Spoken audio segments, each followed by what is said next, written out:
Nito lang nakaraang araw mga kapatid, matagumpay na nasubok sa tubig ng Northrop Grumman ng isang prototype ng Manta Ray unmanned underwater vehicle sa baybayin ng Southern California. Ayon sa mismong Northrop Grumman, ang nasabing underwater drone ay isang payload capable upang suportahan ang iba't ibang mga misyon. Automatic daw itong gumagana at hindi na nangangailangan ng on-site human logistic.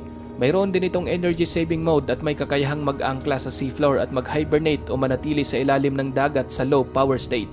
Magiging modular din ito na magbibigay daan sa madaling pagpapadala sa 5 karaniwang shipping container para suportahan ang expeditionary deployment at in-field assembly sa buong mundo. Sa naturang paggawa ng ganitong uri ng underwater drone ayon sa mga eksperto, hindi madaling makamit ang pagiging automatic nito, pagiging low power at high efficiency, kung kaya't ang DARPA ay kumuha ng inspirasyon mula mismo sa kalikasan.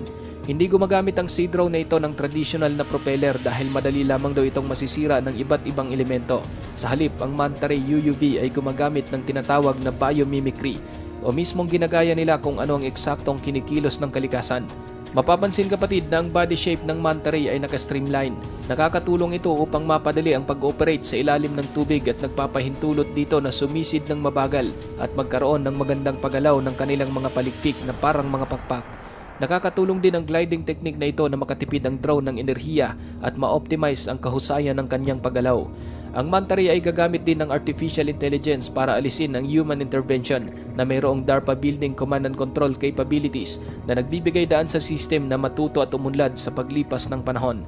Konting enerhiya lamang kapatid ang ginagamit ng Manta Ray dahil kumukuha ito ng energy sa mismong dagat na nagbibigay dito ng halos walang limitasyong tibay at saklaw habang pinapanatili ang maliit na sukat.